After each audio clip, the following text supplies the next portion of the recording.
They say that AI is taking over the world. Chatbots for this, virtual assistants for that, and eventually humans are just going to be obsolete. We won't have humans. We'll just have robots building robots. I'm not saying I'm looking forward to it, but there's one robot that already exists, and it could take me over at any time because I love it. And it's the litter robot. It's for my cats. The litter robot, I'm not even reading the script anymore. This thing is a marvel. Your cat goes through a hole, and then it comes out and it shits and pisses, and then it comes out of the hole, and then the shit and piss is just taken away and put into a basket at the moment, right? As a special offer to our listeners of our show, go to stopscooping.com/IDACAT, IDKAT, and enter the promo code IDACAT to save an extra $50 off any litter robot bundle. I've owned 3 litter robots because I own a house and I want them in different parts of the house so the cat feels happy, right? That's an extra $50 off any litter robot bundle at stopscooping.com/IDACAT. And enter the promo IDACAT, IDKAT at checkout. Stop scooping /IDACAT and enter the promo code IDACAT. Jeez, I'm thirsty. Yeah, me too. Not anymore. Thank you to our sponsor, Liquid Death. What is Liquid Death? Well, it may look like a beer or some type of crazy energy drink, but it's not. Liquid Death is actually a beverage brand that makes mountain spring water, low sugar soda, and low sugar iced teas too. Go to liquiddeath.com/IDACAT to check out all their healthy, infinitely. Infinitely. Fuck, that hard word. Recyclable beverages and find your closest retailer. It's pronounced in Australia. That's liquiddeath.com/IDACAT. We love this product. I'm invested. I love Liquid Death. Liquiddeath.com/IDACAT. We have a live podcast coming up, Jim. When? June 25th at this Flappers. Year? Yes, this year. All right. At this Flappers. June, yeah. This right June. now, coming up. Yeah. 8 o'clock at Flappers, June 25th. All right. We're doing another live podcast. We love doing these. Love them. Really fun. I do enjoy doing it. I'm going to not have the light on my face this time. I'm going to sit in a different... Did you notice in the clips? Yeah, when I was watching the clips, yeah. But there should be some little light shining on me. I'm in the dark. Yeah, I noticed Yeah, that the videos too. were kind of dark. I couldn't brighten them there. Well, I'll talk to them next time. That'll be all fixed. June 25th at Flappers. Come out for to the at-home. Looks great I in don't person. know about out the podcast. People who come have had a real good time. Yeah, It's been the same people coming. I've seen a lot of the same people come. They have a good time. We've seen some new faces and stuff. It is really fun. And Flappers, good food, good people, good times. All That's right. their new saying. See you then. Carpet. Curtains. Which one do you reckon feels superior? What I thought you were going to do in that. You might find out, and I don't know about that, with Jim Jefferies and Jack and Forrest. I would say that carpet feels superior because it gets the hang and it doesn't get treaded over all the time. But no, curtains. It's higher up. I think curtains would feel smug. Which one do you reckon costs more, carpet or curtains? Depends what kind of Like a curtains you velvet get. curtain might cost a If you get lot? I shutters, feel like curtains cost more, but they shouldn't because carpet needs to be more they're durable. surprisingly expensive. Curtains and window Yeah. treatments are surprisingly expensive. Oh, yeah, curtains aren't yeah, cheap. and then carpet you can get for nothing nowadays. People want tile and wood floors. Yeah, the and carpet's shit, yeah. going out of fashion, but it'll be back. We got a long podcast today, so let's just quickly say go to jimjefferies.com for upcoming shows. You're going to be in Australia. You're doing a bunch of shows with all over Australia. You're doing shows with Jimmy Carr throughout Canada. You're doing... Mention the Dan Soda. Yeah. September 13th, St. Louis, Missouri, with Mark Norman and Dan Soder. September 14th, Atlanta, Georgia, with Mark Norman and Dan Soder, and a bunch of other shows. Triple headline show. Yeah, so you're going to be with Mark Norman and Dan Soder doing those shows, September 13th and 14th, Atlanta, St. Louis. You're going to be touring with Jimmy Carr. You're going to be doing your own thing in Australia, and then also a bunch of other dates in America. We got a whole lot of bunch of dates in America, and we got one coming up at, I believe, it's still called the Ace Theatre, on December 14th, downtown in Los Angeles. I wonder whether we'll talk about that. Okay. And then also next week, if you're in LA, come to the Improv, June June 19th at 8:30. I'm doing a show called The Shawshan Show.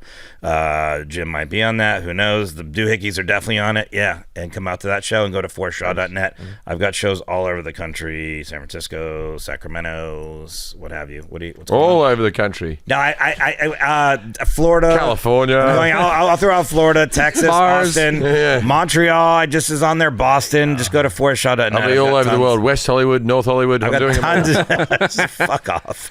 IDCAT podcast. All right. Cool. And pre-save the Doohickey single coming out June 28th. I'll put a link in the description if you guys can pre-save it. It helps us out. Thank you. Let's All right, okay. welcome our guest, Evan Lovett.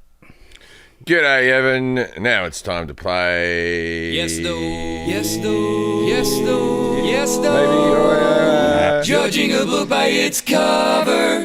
I know, Evan, so I know what this is about. It's course, it's about the city of Los Angeles and what Los Angeles is all about. Evan has one of my favorite Instagram pages to follow, LA in a Minute, which is on his T-shirt. I found out about LA in a Minute because I was following LA in a Minute, right? And then I always like little factoids. That's why I do this podcast. I like little facts and figures to say about a thing. And I'm a person who moved here. I'm a transplant into the city. And you gave me little snippets of information that I could say out loud. But then me and Forrest kept on coming to each other with the same snippets of information. Like we'd show up like that. We're going, well, you know that this restaurant wasn't always it used to be a coffee shop, but now it's a blah blah blah like that. I told Evan that we were already a fan of his on this podcast. We've talked about him on this podcast. But we found it by accident. We found you individually. Yeah. And then kept on telling information, and then. And then Forrest was like, LA in a Minute. I was like, let's get it. Let me introduce him properly. Evan Lovett, because a lot of people might not If you don't live in LA, you may not know. Yeah, maybe. But if you want to learn about LA, you don't have to live in LA to follow him on his Instagram. It's interesting, and you'll see in this podcast episode. Evan Lovett is the creator of the social media mainstay LA in a Minute and the host of the podcast In a Minute with Evan Lovett. Evan attended UCLA to pursue journalism, landing positions at the LA Times and NBC before moving into the ad tech space. Lovett began LA in a Minute. Sounds so formal. Yeah, well, I mean, this is the formal part. Yeah. Like, okay. Professional. Through a desire to share the culture and history of his hometown, creating highly researched and entertaining videos about the evolution of LA's neighborhoods, infrastructure, cultures, and food. Residents of Los Angeles and beyond responded enthusiastically to these videos. You can find him on Instagram at LA in a Minute. And his podcast is In a Minute with Evan Lovett. That's Lovett. Thanks for being here, Evan, and tell us just a little bit more about yourself and how you got into this world of talking about LA. Thank you for having me on. It's literally an honor to be here. Yes. So LA in a Minute kind of was inspired because I too love random factoids, information, trivia, and I was always the guy who would text my friends. You'd be like, did you know that Denny's actually started as Danny's Donuts? And sometimes they'd be like, I don't give a fuck about Denny's. Like, I haven't been to Denny's in like 25 years. But other friends would be like, that's so fascinating. And, you know, like, I just love doing that. Love Los Angeles, native. I was born in Sepulveda, which is now known as North Hills, right in the middle of the valley.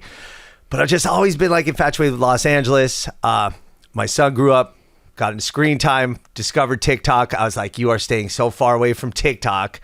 But it was always a battle, right? To get him off the screen, and he'd be watching TikTok anyway. So at one point I was like, fuck, I'm going to start a TikTok just for my son, because I told him, I'm like, you got to learn something. If you're on the screen, you got to learn something.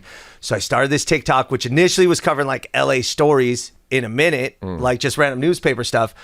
But then one day I'm reading a book, Made in California by George Geary, about all these eateries that came from California. And so many of the fast food places came from Los Angeles, like In-N-Out, Fatburger, McDonald's, Taco Bell, Panda Express, Hot Dog on a Stick, the list goes on, Carl's Jr. And I'm like, dude, why do they all come from LA? Do an episode on the oldest fast food chains from Los Angeles.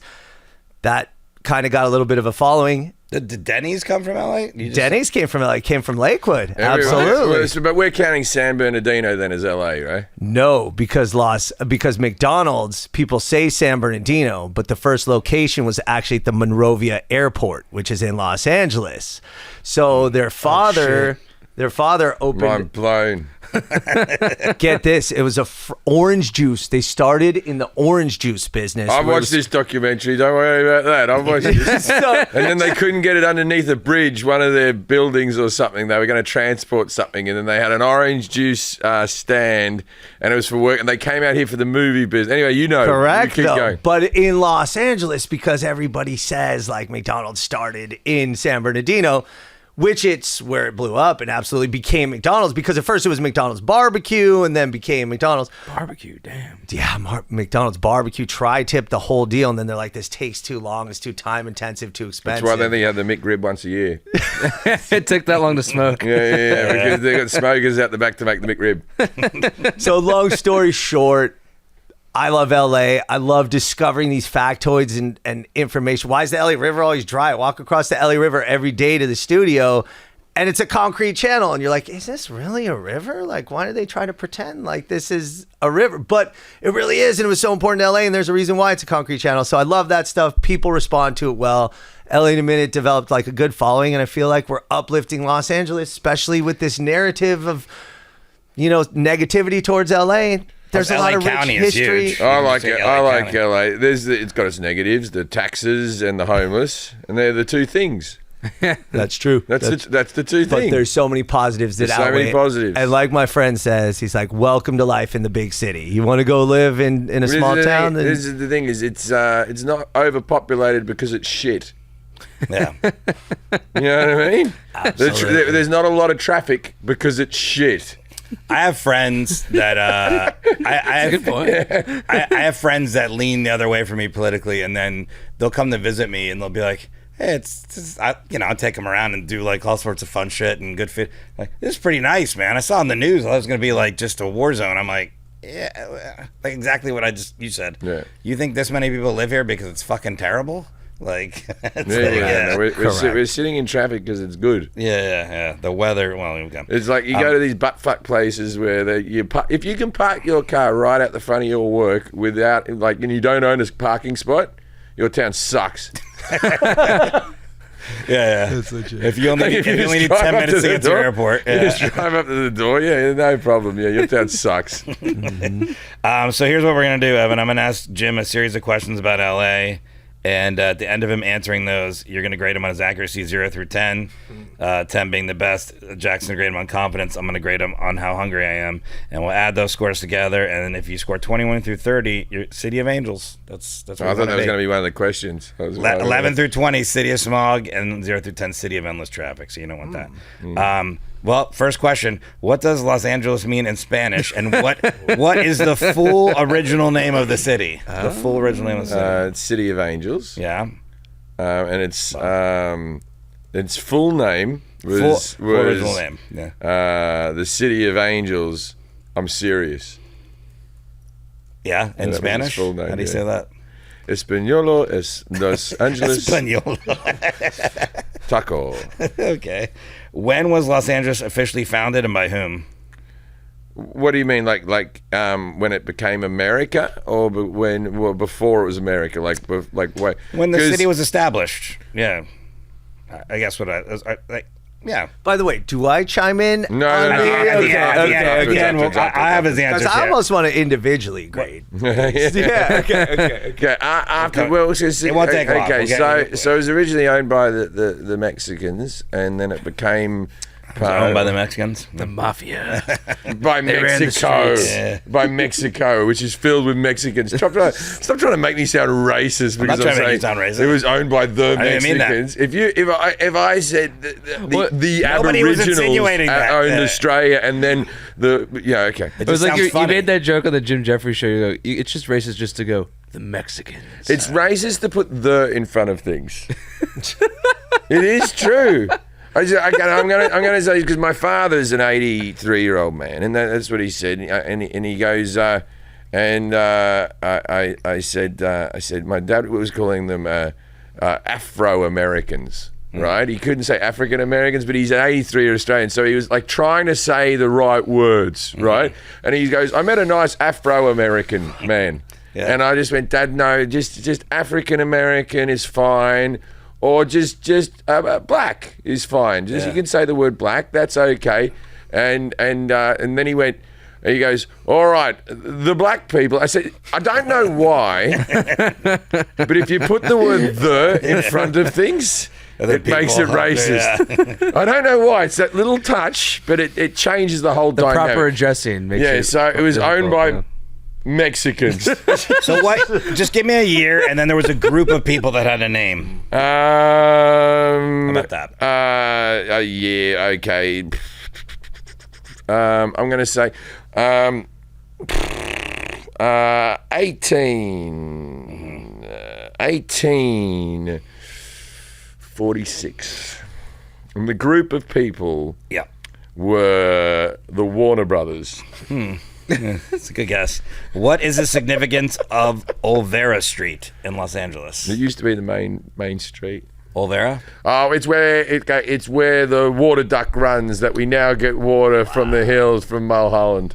What is the origin of the famous Hollywood sign?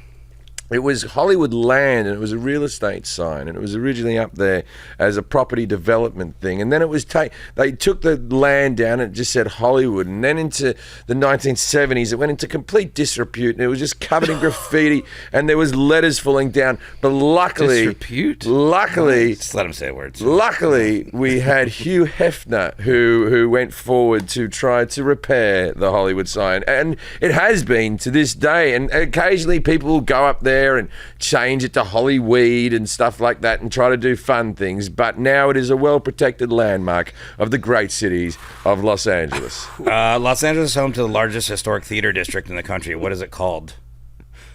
Theater district? Yeah, you're playing there in December. No. I know it's downtown. Yeah. And I'm playing at the Ace Theatre, which you should do a thing on the Ace Theatre because it's a fascinating one. Have you done one on the Ace Theatre? I mean, are we jumping ahead here? Because you can talk, yeah. Yeah, that area. What'd you call it, a district? Because the Ace Theatre was in the bottom of the Ace Hotel, and it was completely shut down, and it was an old black and white movie cinema, and you go in there, and it is literally, and I've done theatres, it's one of the most beautiful theatres inside in the world. Really? So I've done an episode on the district, but not any of the individual theaters. So weird it was all these cats. It was shut down, like, I don't know, I'm going to say the 90s or something, and then they were just like, go in there, it's something special. You use that word disrepute, I'll piggyback on that. That entire area was just demolished. I mean, not demolished, but you look around, it was not anything like the historic area that it used to be. And slowly but surely, starting with that district, they rebuilt, and that's where the Renaissance of downtown LA kind of started that, and then along with LA Live from the commercial section. But they built it out and built it up and built it back. I'm going to say, and it's changed name recently, but because of, and I assume this is what it would have been called, the Staples area. Crypto.com. Now it's the crypto area. The crypto. But its historical name was Staples. What is the name of the public market in downtown Los Angeles that has been operating since 1917? Oh, I don't know that. I don't go down to get my fruit and vegetables from downtown. What Los Angeles landmark? I might visit Egg Slut once a year. No, they have restaurants. I thought you might have been there. Oh, no, I've been to some restaurants. No, but in this area. What's the market? Yeah, where do you go to Egg Slut? You'd actually like it. Where do I go? Where is the Egg Slut? I don't know. So you go to Egg Slut by destination, but not the... I've been to Egg Slut, yeah. Okay. What Los Angeles landmark is known as the world's shortest railway? The world's shortest railway. Is it by Egg Slut? Shortest. Near there. Well, I did recently watch a documentary on Disney, and the reason that he made his theme park is because he got bored of making movies, and he put small mini railways in his backyard, and then he thought, what if we expand that? And what things, carnival attractions and stuff like that, used to be like everyone's trying to rip you off and take your money and all that type of stuff, and he wanted to make it a nice experience. Have you seen this documentary? No. It's on how Disney built America. It's like all he says he doesn't answer the question. No, but that was cool. I didn't know about that. My point is that Disney had a small railway in the back of his yard, and that's got to be smaller than what you're fucking talking about. Very upset. Okay, I got there. I see where that was going. What is the name of the Los Angeles park that is larger than Central Park in New York City? Griffith. And who's it named after? Peter Griffith. Peter Griffith? Yeah, it's Peter Griffin, but it's a different guy. You're thinking of the cartoon character. Yeah, he's related. Los Angeles is home to a unique urban wildlife population. What famous wild animal roamed the hills of Griffith Park? Mountain lions. Do you know the name of one of the famous ones? I know that there's one that always sort of goes past the Hollywood sign that gets captured on film all the time, but I saw one in Mount Olympus once. Did you really? I did. It was probably that one. I saw one in Mount. I used to live in Mount Olympus, and I saw one in Mount Olympus. Wow. And there was one that once escaped in Santa Monica, like in Santa Monica, down the promenade, about 10 years ago. Wait, on the 3rd Street Promenade? On 3rd Street Promenade, check this story. A mountain There was lion? a mountain lion that came down from the Malibu Hills, right? Wow. And he came down and he just started walking down the promenade. There's news stories. They shot and killed the cunt, man. No. They did. They didn't tranquilize him. They had to get after him. We can't trust the mountain Yeah. lions. 2012, mountain lion shot and killed. What did I say around 10 years ago, Jack? Did I? Yeah. I think you might have. Poor guy. He's just hanging out. Yeah, he was These lost. are such cherished icons of Yeah. Los Angeles, Yeah. right? Not in Santa Monica. Different Yes. cities. He would have Tolerance. been walking past the vans in the Billabong store. Not by my Cheesecake Factory. You're going. Where was the drive-thru invented, Jim? The drive-thru was invented in LA by In-N-Out. All right. He was the inventor of the drive-thru. What now nationwide restaurant chain was founded in Glendale, California? I'm going to say that would have been Panda Express. All right. What LA-based invention impacted the world of ice hockey? What? Ice. We needed it for our drinks. That's a good one, though. No, let me think. Okay, so I'm going to say the Zimboni. Yeah. What music festival takes place each year at the Empire Polo Grounds? I don't even know what that is. Yeah. I have no idea. What are the 7 wonders of LA? Okay, the Observatory. Yeah. I'll say the Chinese Theatre. Yeah.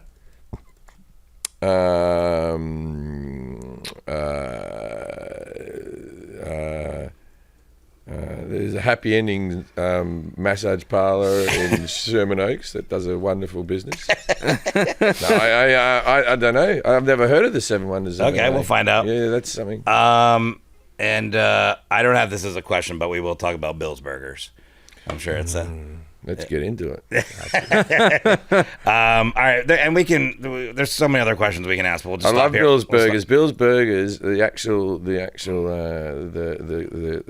griddle is 100 years old, and he believes that's where he gets the flavors from. That's right. That's absolute. Bill Elwell, 97 years old, still doing it, man. One time he changed it. He had a wife. He's had a few wives. One time she went, I want my name on there as well. And he's like, all right, you know how it is with your wives, right? There you go. All right, let's work together. But she still seems to be working there. I saw her last time. Last time I was there, she Absolutely. made my burger. Absolutely. Yeah. And the son. And son, grandson, is maybe. it his son? Is it? You know, he facilitated like the interview with Bill, but I feel like it might have been his grandson. But it Yeah. could be his son. It could. I don't think 97. You know. Yeah. But yeah, Could be his but great Mate, grandson. well, look, Norman Lear had twins at like 90. and look, Elwell was married 5 times. Yeah. So I mean, He, you start over. he sits on a milk crate out the back sometimes, and I always go, really good. I'm really. And he just looks at me like, yeah. We got our COVID shots together and immediately it's went romantic. to Bill's Burgers afterwards. which they reckon makes the COVID shot not work. Yeah. They say don't drink alcohol and don't have a Bill's Burger. Yeah, because I got really drunk after the COVID shot, right? Because I was just like, I'm free. And then they were like, if you drink after the COVID shot, it lessens its It ability or suppresses the something. effect, Within yeah. 24 hours, you're not meant to get boozed up. Wait, that's really a. Yeah, and I got fucked up. I think it's most vaccines. You're not supposed to do that. But anyway, Oops. yeah, Bill. What year did Bill's Burger start? When he came back from World War II. So he opened it. He's been there for 60, I think it was 1965 that he's been there, or 1962 perhaps. Well, not up but World it War was a burger stand for 15 years before that. And prior to that, it was a coffee shop since the 1930s. If you're in LA, there's a whole list of like these are the best burgers in LA, and there's like these fancy new ones and the smash Yes. burgers. But you got to go to Bill's. What is it on? What street? Oxnard, right in that industrial Van area. It's Nuys. crazy. Van It's all Nuys, these like yeah. auto parts, auto repair. We went. There was stuff a like prison that. bus Such- stopping off getting And there's a big burgers for the car prisoners. park, and you're not meant to park in the car park, but everyone does. Yes. Yeah, and you just, because it's meant to be, there's a library next to it or some shit. Yeah, it's so weird.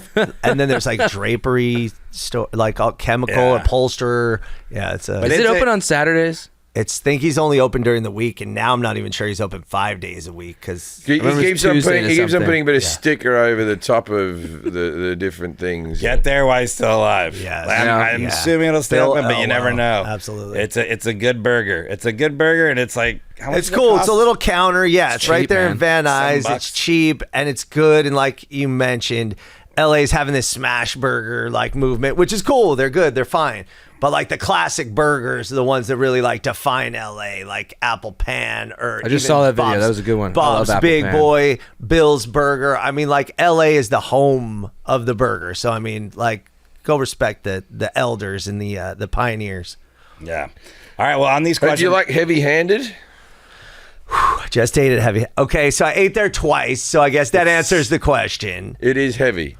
So that's the one that made me kind of realize where I'm like, look, I like a smash burger, but there's a formula and the formula works, but I'll mix in a smash burger. But for me, I want the lettuce, like Me the too. tomato, me too. you Me know, too. that It's a lovely patty, and because they use short rib, it's a nice flavor. But I feel like I'm getting zero rounded meal. At least when I'm getting an In-N-Out burger, I'm like, oh, I got onions, I got Yes. this, I got And the that, crisp I got of the that. lettuce. Yeah, You're the like, oh, crisp so of the lettuce. refreshing. Yeah. yeah. Like I'm eating like a clean. It's not clean. It's still a burger. No, you said it, though. After heavy-handed, you can feel like shit, but it is tasty. you don't need to feel guilty about an In-N-Out, but that Yeah. heavy head. Look, it's delicious, the flavor in itself, but you're like, oh, kind of a little bit like guilty when you're walking out of there. grease trap. Yeah, but it's good though. Yeah. so as far as the questions we asked I'll eat there again today, but today, sure.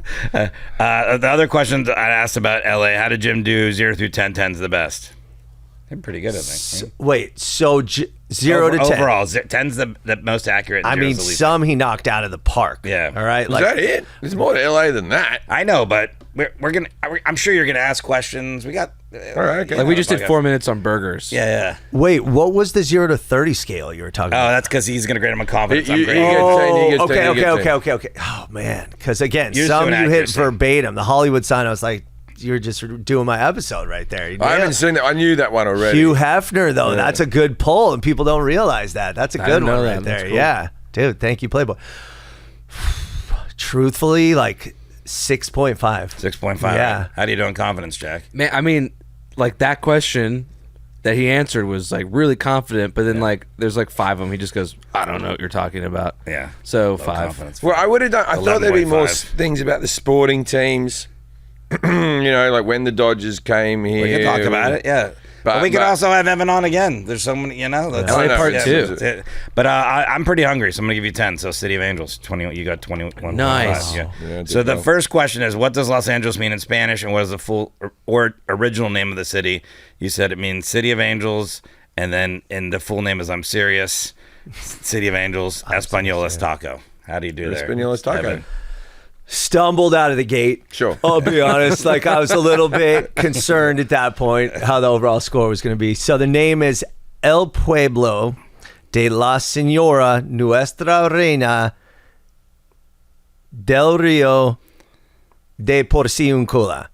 Okay, Holy crap. which that's the full name, but it means the city of Our Lady. Sorry, the Queen of Angels of the river Porciuncula, which is what they called the LA River, because that's why the city was founded in that place, because it was the strategic. People sometimes ask me, why wasn't LA founded near the coast? It's so beautiful, Santa Monica, Malibu. When you're founding a city or a pueblo, I guess, like part of the Spanish empire at that point, river, canyon, like strategic location, but the river was the main source because you need those fresh water source. So yeah, so it was right there. So they called the river Porciuncula, and it was for Our Lady, the Queen of It's Angels. a long name. Yeah, it's a really long name. He's gonna go Los Angeles. Yeah. Los Angeles. You ever say it like that? Yeah, I know. Dear cat mummies and cat daddies, we know you're obsessed with your cats. Admit it, we've seen your camera roll. Look, you're boring people now with pictures of your bloody cats. You're worse than people with pictures of children. Just put it on private and then let a select few people for those things. Okay, but I have a product for you. Have you got a cat that urinates and poos? Yeah. If it does, then this is the product for Then you. your cat's alive. The litter robot. They say that AI is going to take over the world. Chatbots for this, virtual assistants for that, and eventually humans are going to be obsolete. I'm not looking only have to forward choose to one of it. those. I'm not looking forward to it. Look, I don't choose anything. When I talk about litter robot, Jack, I go in depth. Remember when you were like 5 and you played in a sandbox with your little plastic shovel and it was kind of fun, right? Doing all three. But it was also kind of gross, wasn't it? Because you'd be, I'm going to dig all my way to China. Oh, I found cat shit. And that would ruin your day. Not anymore with the litter robot. Fun. Litter Robots is the solution to all your litter box problems. Never scoop again with Litter Robot. Litter Robot's self-cleaning technology automatically cleans with every use, so your cat will always smell fresh, like it's been out of a field of flowers after it's done its business. And your friends won't think that your house smells of shit either. That's what your friends think of you. If you don't have a Litter Robot, we're all being nice to you, but your house is repulsive. And get this, Litter Robot will send a notification to your phone. Bleep. Cat's out of shit. Bit of joy in your day. and it'll send you a notification when it needs to be emptied. And that data and insights will actually tell you things about your cat's health. You'll start going, oh, it's regular, it's irregular. Oh, a bit backed up, old Mitzi. It doesn't get any easier than this. And your cat will thank you, not in words, but by ignoring you occasionally. You know cats. Join over the 1 million happy pets and pet parents have upgraded Litter Robot. What are you waiting for? Look, I've already mentioned this. I have the Litter Robot. I own 3 of them. I have 3 of them. I own 2 of them, and then Litter Robot gave me one. It was a welcome gift.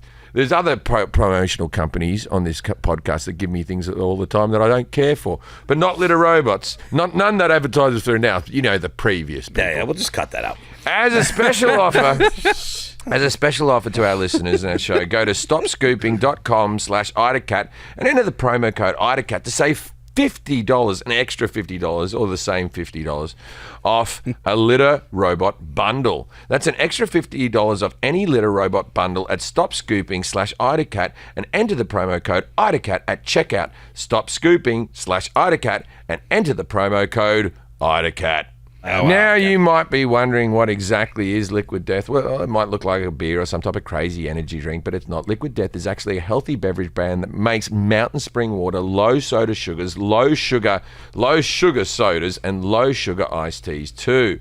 I'll tell you why I like Liquid Death. When my wife was pregnant, my wife's an environmentalist. She wanted recyclable things. She didn't want to drink out of plastic. She only wanted to drink out of glass, and the glass bottles were getting quite expensive. And then I was in Whole Foods and I saw a case of these canned liquid drinks, and she looked at me like I was a moron. And then the pregnant woman was walking around drinking Liquid Death for the whole pregnancy like that. And I thought it was hilarious because it looked like a pregnant woman drinking beer. And what's not funny about that? Because Liquid Death will brutally murder your thirst, and infinitely recyclable cans are helping us bring death to single-use plastic bottles. Liquid Death also donates a portion of profits from every can sold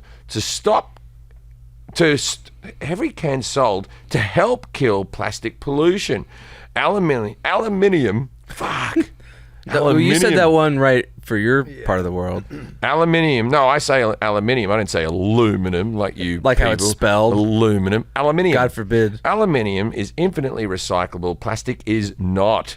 If plastic pollution isn't curbed, plastic will outweigh fish in the ocean by 2050.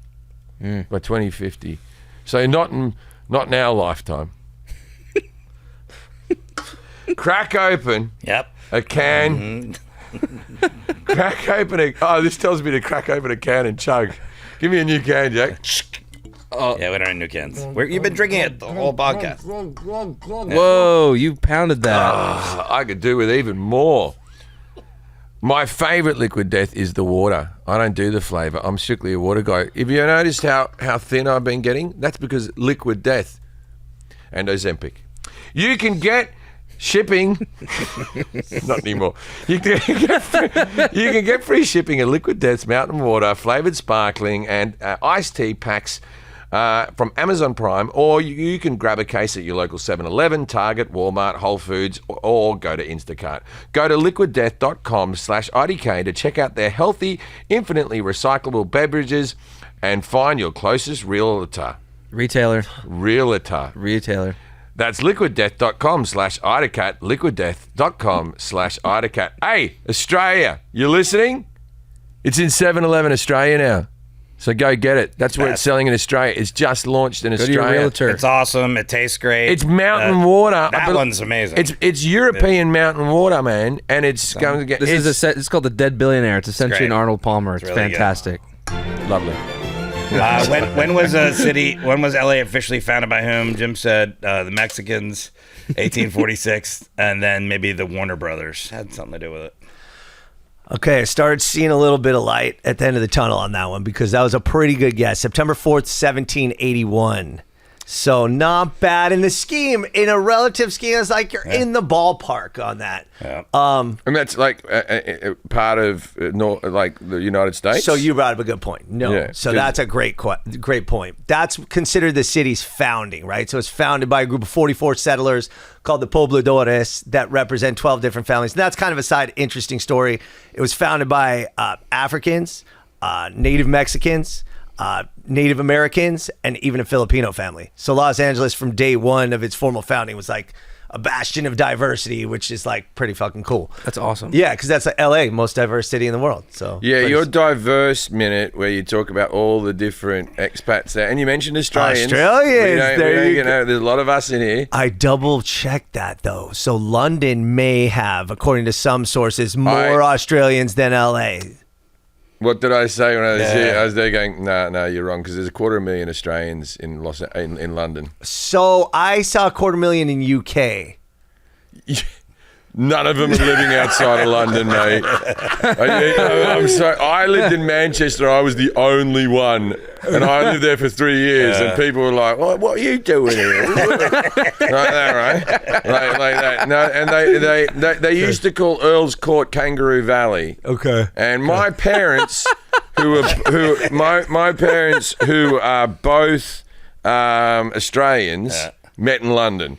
So Wales. They were both Australians travelling in London, and they met in London, and then they came back to Australia together.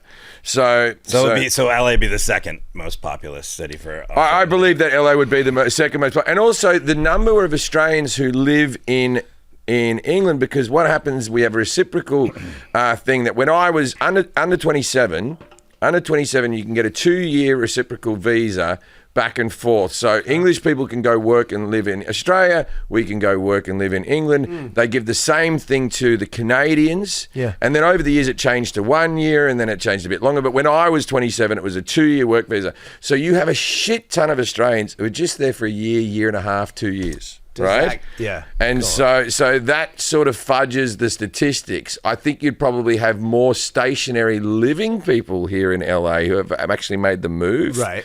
But for people actually just sort of, fucking around, London. And so that's the problem.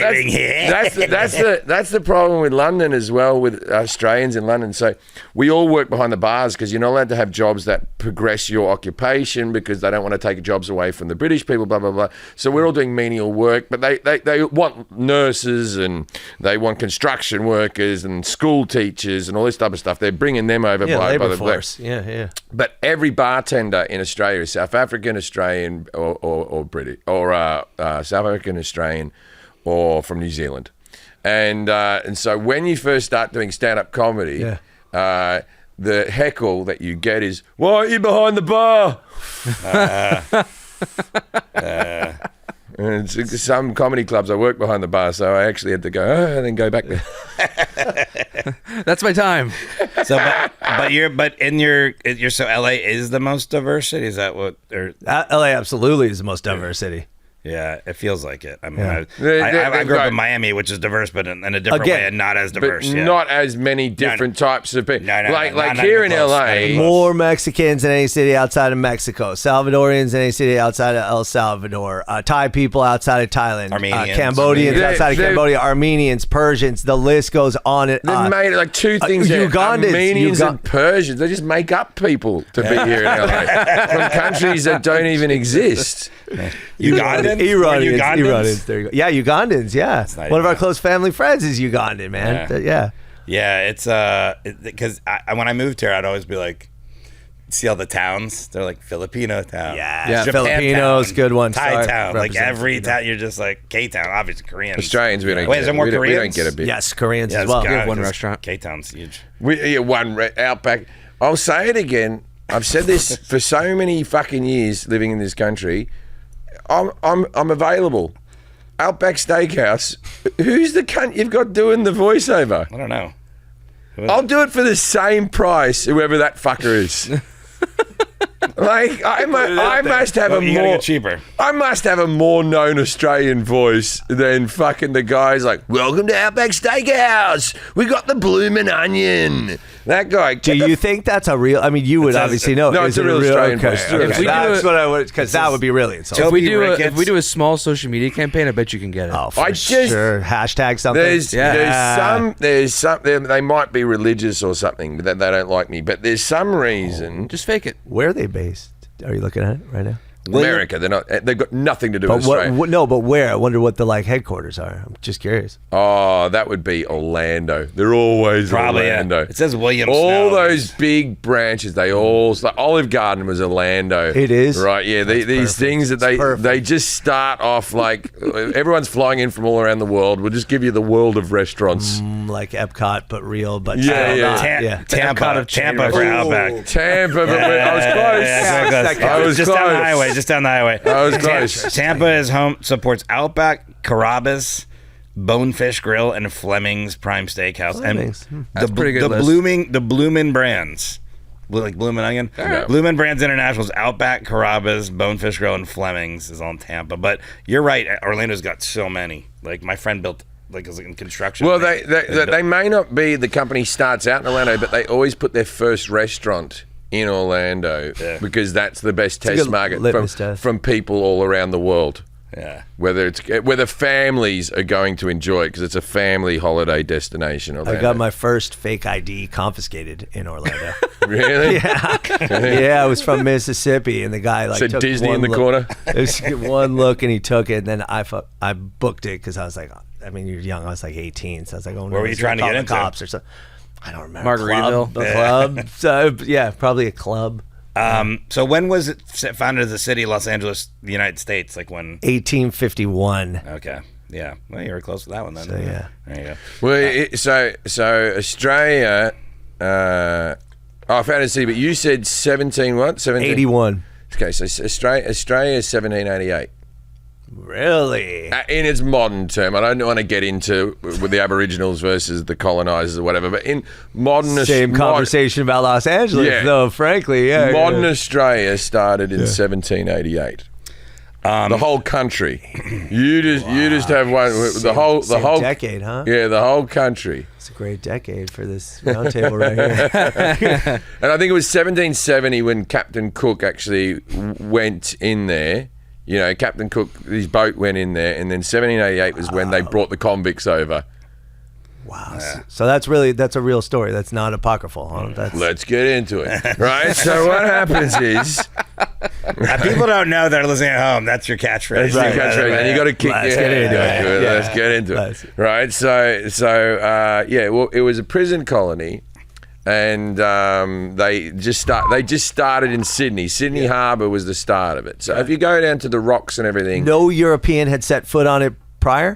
okay. So there's a few debates about this, right? So in 17, and I might be a year out here, but I believe in 1770, Captain Cook, who was exploring the world, came down with the Endeavour, came into Sydney Harbour, and then he went up, and then he finished off in Hawaii, where they killed him. Right, he was mapping out the Pacific. And, Who's and they? The Hawaiians. I don't know if his crew turned on him or wherever he went to. No. it was the native. Originally, Okay. they believed he was some type of god, and then it all turned to shit, Okay, and okay. then whatever. So he was killed coming back up through Hawaii. Anyway, the Dutch had previously landed on Western Australia, which was where they landed was just red dirt and just it was desert. Okay. And they were just like, fuck this place fuck this, right? But then Captain Cook came into the harbour and he saw the bridge and the opera house and he thought, this place is this. It's already done. he thought the Aboriginals Meat pies. what they've built here is something else. And so he landed in a place called Botany Bay, and that was it's still called Botany Bay, and it's where the airport is now. And it's called Botany Bay because he was with Darwin, the botanist. Oh, really? Yes. Oh, okay. And he had never seen so many new plants that were undiscovered in this thing. Because you got to understand, like, you're coming from Europe, there'll be some little plants that But are the same. hold on. It's an island. Darwin, like Charles Darwin, was there to discover Australia, if you will. I believe so. Yeah, He was on a lot of that's how he was.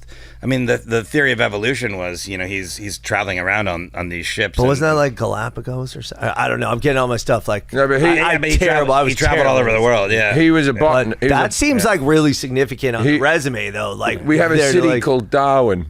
Fucking okay. I never heard that. That's crazy. Okay.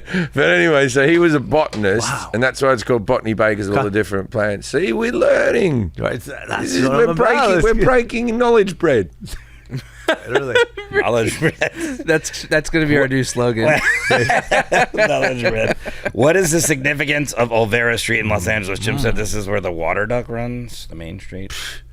So it kind of seemed like it was going to be a throwaway answer because you're like, oh, Main Street, and then the water duct. And I was like, you know what? This was not essentially, the birthplace of Los Angeles, modern Los Angeles. The city was where Olvera Street is today, which, by the way, wasn't called Olvera Street, ended up being named after Augustine Olvera, who was the first judge and one of the first county supervisors. But before that, it was the main street in Los Angeles where LA was born. And the Zanja Madre ran through Olvera Street, which was the precursor to the aqueduct, but it was the first essential way to get LA River water to the burgeoning city. So even still today, when you walk down Olvera Street, which is kind of, on one hand, some people maybe think it's a tourist trap, but it really does represent this deep, rich Mexican culture in Los Angeles as the birthplace of LA, but it's memorialized with a brick path right down the middle of Olvera Street where Zanja Madre ran. So it wasn't quite the main aqueduct, but at the time, absolutely. I don't think you've ever been there. It's like It's cool. Yeah, know what I get to. Yeah, It's dope. It's dope. Good little food. and I don't think people understand how important. I mean, if you've ever seen Chinatown, that movie, but that's like the real life. Before I moved to LA, I never even seen Chinatown. And I watched it, and I used to be a marine biologist, and I used to do water quality and water testing. I'm like, water is such a huge thing here, where it comes from, how much we have, how much we don't have. If you drive up north and through I-5, all the ag fields and the people that hate LA. Dude. You have the sign. Yeah. Owens Valley, I mean, I don't know how deep you want to get they into took it. it from up in the mountains. Took it from 270 miles away, Yeah, William and now that's Mullen. becoming more like desert, right? Absolutely. It used to be this lush mountainous thing, and the locals used to try to fucking bomb it every time. They didn't try to. They did. Dynamite Yeah. after dynamite. There are 27 different instances where they blew apart the LA aqueduct. Perhaps The hillbillies. Yeah. The hillbillies tried to stop it. Yeah. Yeah. There's and when you go and I don't know if it's all connected, but in across the bridge in San Francisco in Sausalito, there's for the northern part of California, there's I don't know if you've ever seen it, it's a model of the water of Northern California.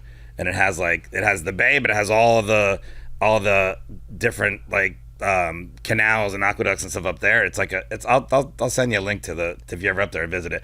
But so all the water comes from for us comes up there, right? And when was it dynamited? When was that? So from the Sierra, so the LA River only has enough water in its natural state for a city of 100,000 people. William Mulholland saw this developing. It's kind of an interesting story. Like you said, Chinatown, they paraphrase, if you will, but there was a syndicate which included Harrison Gray Otis, the publisher of the LA Times, most powerful person in LA at the turn of the century and the early 1910s, Harry Chandler, Moses Sherman, and William Mulholland, and Frederick Eaton, former mayor. So they all saw LA growing, and it was just growing so rapidly. 10,000 people in 1880 to 100,000 in 1900. And they had all these financial interests, so they needed to protect their interests as the city was growing. But the city couldn't grow unless it got more water. So Mulholland, this genius, self-taught, by the way, not formally educated, immigrant from Ireland, figured out that in the Owens Valley, there's enough water for 10 million people. And if we can find a way to build a pipe to take that water and move it down to LA, then you can have LA thrive for infinite time. It's never going to have 10 million people, lo and behold. Yeah. So either way, so Mulholland, Eaton, they all figured out this plot that they were going to buy all the farmland. They were going to pay above market value for all the land with all the water rights. And at first, everybody's like, we're rich. Like, we sold out. I can't believe these guys from LA are paying this much money. But, some people wisened up to it. But they had different stories. They ended up getting the majority of the water rights and getting clearance from President Teddy Roosevelt to use federal lands or to make these lands federal on the way from the Sierra Nevadas, the Owens River Valley, to LA. So they built this aqueduct, 270 miles, that pipes in water to Sylmar at the, what do they call it? The Cascade. And that's where the water, he said, what's his famous quote, Mulholland, when he turned on the aqueduct, he said, like, there it is, or something like, there it is, take it, was his quote, his famous quote. And then the water just started rushing in to the San Fernando Valley. There it is, take it. There it is, take it. Which, by the way, one small step. But Mulholland, again, sounds like a sex pest. He's this gruff, unformally educated man. So again, he had the vision, and that land, the San Fernando Valley, was all owned by Sherman, Otis, Chandler, Mulholland, Eaton. So they were all getting rich because now you have all the water to irrigate all the huge San Fernando Valley, turn all that farmland into developments and housing. So everybody got rich.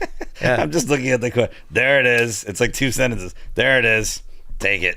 Like, and it was a big, yep, it was a big deal, man. So I always tell people that LA exists, the movie industry exists in LA, right? The movie, because of the weather and the proximity to, you can get to the snow, you can get to the desert, you can get to the beach, and you get the most amount of hours. And also our golden hour is magnificent. Our light, I constantly talk about, our light is superior to other places' light. And people are like, that doesn't make sense. Yeah, there's a moment, just an hour before sunset, our golden hour, which is golden.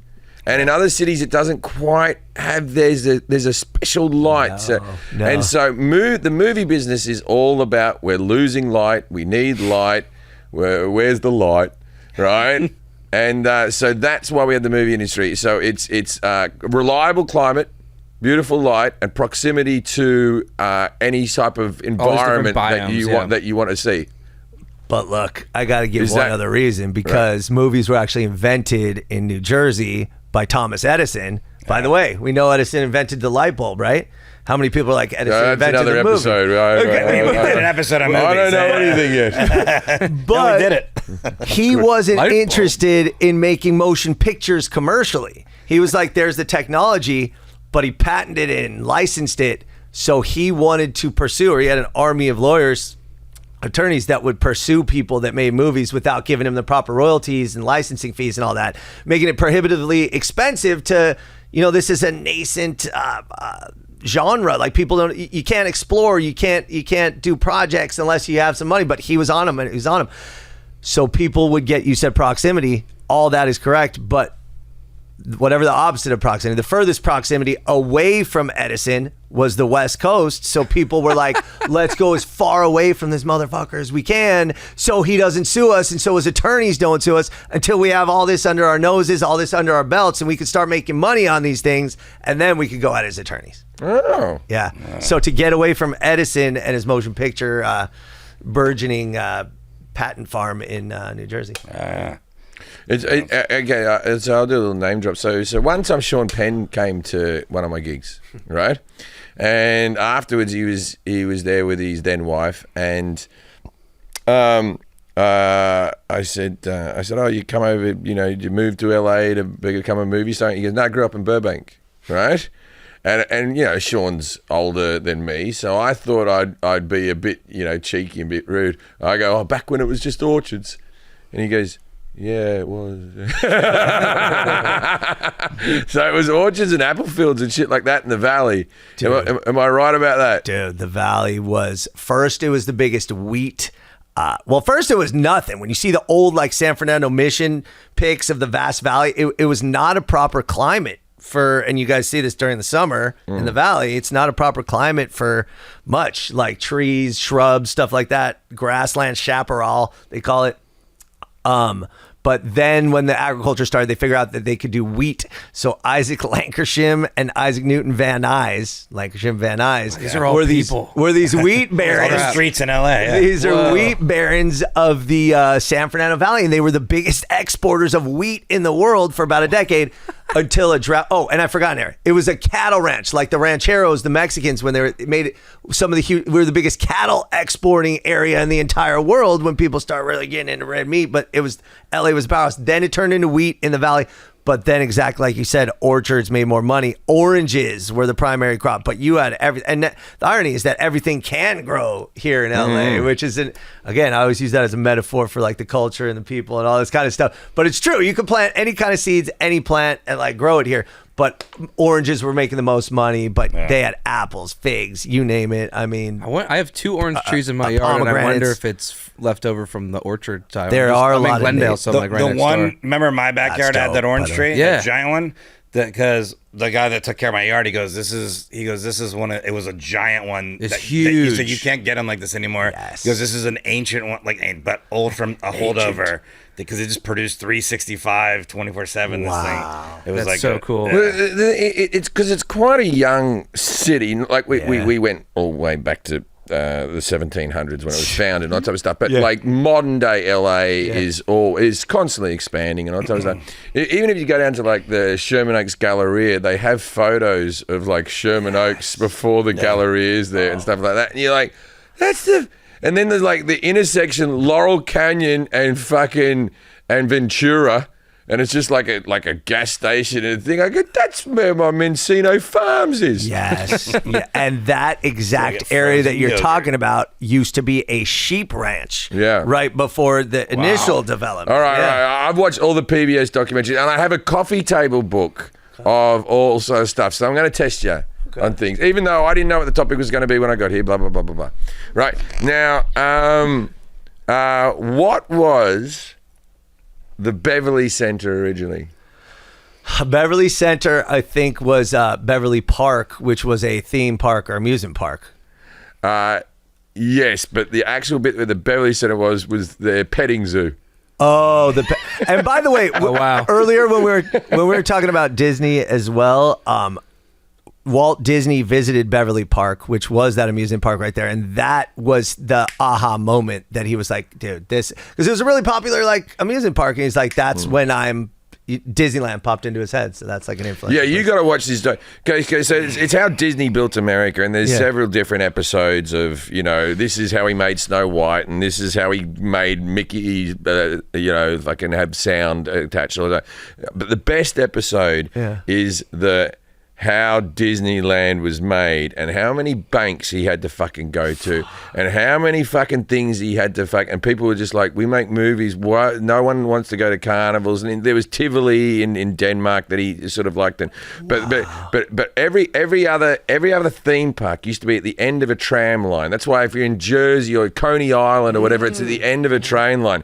But then when the car was invented, Disney was the first bloke to go, well, they don't have to be at the end of train lines. They can be massive, and they can just be inland in fields. They don't have to be piers and that type of stuff. Yeah, and then he bought all the land because Anaheim was a fucking field, Florida, dude. I'm saying when I grew up going to Disney World, you would drive. There would be no cities for like an hour until you get the Yeah, Disney but World. that's after his concept I had know. already been proven. I know, but he still did the Right? same thing where he bought land where no one else It And was so- because of and- the car. Yeah, Like, so many things out here. That's the car.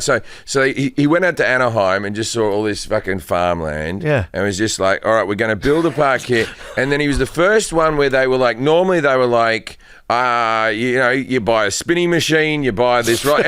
Everything was like, everything was carnival rides that were from catalogs. And he was like, no, I want original, just one-offs. Yeah. And they're like, get the fuck out of here. And it was getting more and more expensive, more and more expensive. He went to all the networks. He got into TV. Now, back in that stage with TV, if you crossed over from movies to television, you got blacklisted because the movie industry believed that if you went to TV was going to try and kill movies, right? They couldn't coexist, right? That's what they believed, right? Yeah. And so, but he went, no, I'm going to TV, and he went to NBC, and he went to all of them, and he went to ABC, which was the smallest fucking network with no shows on it. And that was the last door he knocked on, and he said, "I'll give you little tiny cartoons and little tiny fucking, Haley Mill type of movies and all that type of stuff, right?" And he goes, "And I will host the show." And they're like, Disney. He goes, "But you have to invest in the theme park." And so they were like, "What?" And they wanted Disney. They were fucking ABC was nothing. ABC is now owned by Disney, right? Something. All right, we Yeah. gotta go back to this question. No. You can't leave it hanging right there. Hold on. Yeah. This gets interesting. Got right? it. Yeah, we got to. It's gonna get interesting, Right. for us. Don't worry. So this was the thing. So if you watch those old Disney shows, and I remember, you used to get Walt Disney sort of walking around in between the shows, and then he goes, "And Disneyland's opening up, and here's where the Pirates of the Caribbean," and he would have little models that he walks around and stuff like that. It was the first fucking infomercial. And they didn't know it. They were just like, and I'll talk about it. He was that smart that he went, I'll get them to pay me to advertise my fucking theme park, and it was the biggest success ever. The word visionary gets thrown around sometimes, but that Walt Disney was absolutely like the definition. of That cunt did about 5 or 6 different things that had never been done. There you go. That had never been done. And they were all in different parts of the thing. And from him to go, I'm going to make a movie like this, I'm going to do this, and I'm going to do that. Because Well, the ride thing too, and getting the original rides, and now they have the Imagineers, whatever they're called. Well, he was the one who figured out like the Peter Pan ride. He Yeah. walked in and he was like, everything was on tracks. And in factories, they're pushing things along, car parts and stuff like that, on a trail on that. And he's like, why can't people sit on that? Yeah. And that was the first, you're dangling from something, traveling around, and you flew over London and off to Netherlands and all that type of stuff. Way more fun. Yeah. No, he hands-on fella. All right. What is the origin of the famous Hollywood sign? Jim said Hollywood Land. It was a real estate sign. Fell into disrepute. Hugh Hefner repaired sign. He nailed this. He knocked that out of the park. That was when I knew we were dealing with somebody serious right there. that was serious. That was excellent work. So it was a real estate person that just had the idea of putting it up there. Yeah. And just to sell. And it's funny because quintessentially, it's a boring thing. But everyone wants to see it. It's a boring font. It's just in a hill. But I've been here for 15 years, and I still get excited when I see it, bro. When I'm driving along and I get a little vision of it like that, I'm like, all There right. it is. I will point it out in the car to whoever is with me. I'm like, there's like when you can see the Hollywood, or when you're lucky enough to be in some neighborhood or area. I was in West Adams. My in-laws live in West Adams. And they have a street that you can like see the Hollywood sign. That's for whatever reason, it's exciting. But I'll tell you this, I lived here for 40 years, had never gone up there because I'm like, I've never walked up there. Go up there. So Yeah, this is the I've thing. been up there. So I've I never did been it. out there. Very cool. It's fucking awesome. Like I thought it'd be corny, and I'm like, this is so. Come on, like we're going to the Hollywood sign. It was so fun and so cool, and you could get close. Right. And if you think it's cool from your car, go see it from like 50 It's a yards bit of away. a hike. You got to park near, like, by the bottom of the I got some family coming out in Take August, them. Yeah. and I'll take them up there. Yes. Because But as you said, You can't climb on the side. It's sometimes it's so weird the angle you see it from. You're on a road, and then you're like, "Oh wow, I didn't think it would be from." And then you just see the end of it or something like that. But everybody that comes, if I have a friend that's coming to LA for the first time, or they hadn't been here since they were young, they're like, there was like, because you know what, as I said, it's boring font and it's just letters in a hill and something like that. but you've seen it in so many movies. It's been imprinted in your life. From the time you're about 5, you know about the Hollywood sign. Yeah. And it doesn't matter where you live in the world. Yep. So You know about the Hugh Hollywood. Hefner fixed it? Is that I didn't know. Dude, so you want to go? You take this. Get the pictures from the 70s Yes, when there's like a I letter know that, falling yeah. down. It looks- and they're all covered in graffiti. Horror movie, But sad. I'll tell you what was cheesy was in the Elvis movie. Was when Elvis wants to do the comeback special, and so for whatever reason he meets the guy who might do the comeback special, and Elvis is just like sitting in one of the O's. Yeah, back in the day, they tried to ban me from certain things, and I want to make a movie. That You know? thing's just decrepit. Yeah, look at it. Yeah, Look at it. good. It Great was one. fucking done. And think about for somebody, what does that say about the city, man? Like when you're like your most famous monument, the most famous sign in the world. Which isn't that expensive. No. It's not the Eiffel Tower. It's not made out of steel and this and that. It's just letters. Yeah, We don't know what it's made of. If I'm not mistaken, it was something like $50,000 a letter. Like Hugh Hefner put it together. I think Gene Autry bought one.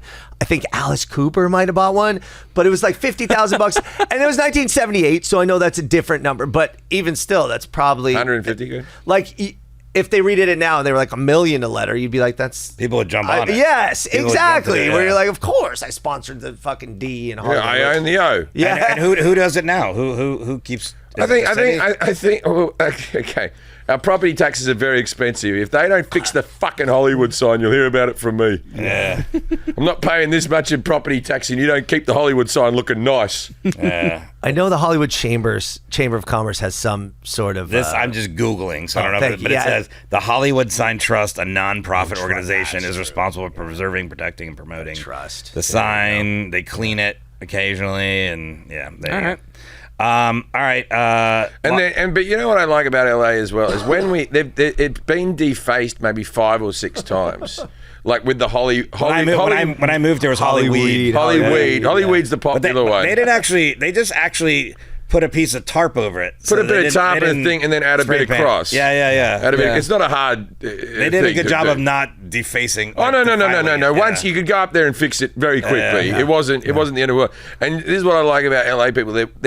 I didn't meet anyone who was like, oh. Everyone was like, bit of fun. You know, they want to light it up too. There's a movement to to be I able was to surprised. different colors and stuff. In my brain, maybe it was Mandela effect. Like in my brain, it was lit up, and when I moved here, I'm like, it's not lit up. Like I always thought it was lit up, but it's There's some maybe it powerful neyborhood homeowner What, it's not associations. lit up? no. Never thought about it. Yeah, see, it's not lit up. not In lit your up. brain, you think it's lit up. It's not. Oh yeah, but Hollywood. a lot of wealthy people live near there. Yeah, and the for sure. lights, light pollution. Yeah. Our Los pollution's gotten better, right? Not I have an yesterday. upcoming episode on this. Okay, this So- is interesting because Man. I believe like in the 80s and 90s, right, it was meant to be dreadful, and then with cars it's gotten better. Or has it not gotten better? Because it did get better during COVID. Listen, it got so pristine during COVID Yeah. that I would like every day I felt like Mary Poppins and shit. Where I'm like, wherever you look, you talk about the golden era, but the golden hour, but LA also does have that special light. And when there's no pollution, you get a longer. It's not even just golden hour. It's like this magnificent way, like Right the after it thinness rains, of the air, the radiance like of the sun. all the shit, It's so yeah. clean and so clear. But I've been noticing this year, man. I saw it at the end of last summer, but now, even on like cloudy days, then it turns into hazy days, and you're like, wait, I thought the marine This year's layer been burned tough. off. No, and then the smog is back. It's not back in full effect. Like you said, 80s and 90s. 90s, we had like 236 days that were like unhealthful layers of ozone. And the 70s, we probably had more than 300, but they They didn't weren't count it in keeping the same way. record. But you see these pictures, you could be on fucking, on where Bunker Hill was, trying to look towards City Hall, and you couldn't see it. These pictures, it's like fully obfuscational. It fully like blocks the building. So it got so nice during COVID and so clean even into last year, but the smog is back. So upcoming episode is like, People hike up why in is it. the smog? But Half ano- the city's hiking up into the smog. interesting story though. Quick story. Interesting story about the smog. There is a day that you can pinpoint for LA's first smoggy day. It was July 8th, 1943. I shit you not. People wake up. There's this noxious fucking haze over the city. Smog didn't exist. This was like, I mean, people didn't recognize it was different. It's not a coal soot like when you'd have a pollution before because of the fucking coal plant or something like that. So it's this noxious haze. People thought it was a gas attack. Literally, and you see pictures of people putting on gas masks because it World was in War the middle of II. World War Yeah, II. yeah. And like you had the Battle of Los Angeles, off the coast of LA, and like all these phantom sightings of like Japanese attacks. So people were ready for a gas attack. But it was the day the smog came to LA, and it wasn't until 1952 that a scientist like put a name to it. I forget his name, but it's 1952. He figured out that it's gases from like car emissions and the factories and the way that LA is situated with the mountains in the basin, and it traps all the fucking irritants and all this kind of stuff. So smog was identified in 1952, but there is a single day where the smog came to LA and basically never left until COVID. Wow. LA is home to the largest historic theater district in the country. What is it called? Not the Staples area, right? This is crypto. The crypto area. Yeah, sorry. That was a good guess. That was a really good. It's called the Broadway Theater District. Which is now the name of the Ace Theater. I'm going to the Broadway Theatre. I'm performing in the Broadway Theatre that was called the Ace Theatre. December 14th? 14th, yeah. 14th. Yeah. Wait, You wanna so come? it is? Yeah, want to come. Go get your tickets, man. I know a guy. Broadway Theater is the new name Of the Ace Yeah, Theatre. For how long? Do you know? Or how long is it? Last year when I played it was called the Ace Theatre, so you can Although it always has surmise that other name, the United Artists or something. Yeah. It's like the old the United, sign, maybe. but it's an United, old. the United Theater on Broadway is its official name now. Can I see which one that is? I'm going to show you It's- this theatre, man. This is the inside of it. It's got these really cool. Can I see? Yeah. Sorry, I thought you could see. It's got really cool stuff on the side there. And the lobby has like this interesting sculptures, and it's really pretty theater. It's awesome. Have If you you're guys gonna ever go to this show, you should get there early. have and you check it guys out. ever heard of the Moth? It's like Yeah. a storytelling, Yeah, like the Moth, yeah. NPR kind of thing. My friend Tim is a storyteller, professional storyteller, and he does the Moth. And they had like the Moth Grand Slam or something there. So it is amazing. And it is beautiful. Yeah. And I didn't put together that was the Ace. That was the Ace. Yeah. The Ace for a while was like the coolest hotel in LA. They said it was all boarded up. They said it did nothing for like decades. It was just sitting there. And then it became the Ace. And then it became the Ace. Yeah, and then now it's not the Ace Hotel. anymore, Now right? it's the Broadway United, whatever. Is it a hotel though? But I've been The doing. hotel's still there. I've been doing gigs about once a year there for 10 years. Still, Broadway Theater District. And it's a beautiful, wonderful. I always love doing that theatre. Love it. And we're doing one show this year, December 14th. Back, yeah. I want to talk about Chavez Ravine very quickly. Oh, such a.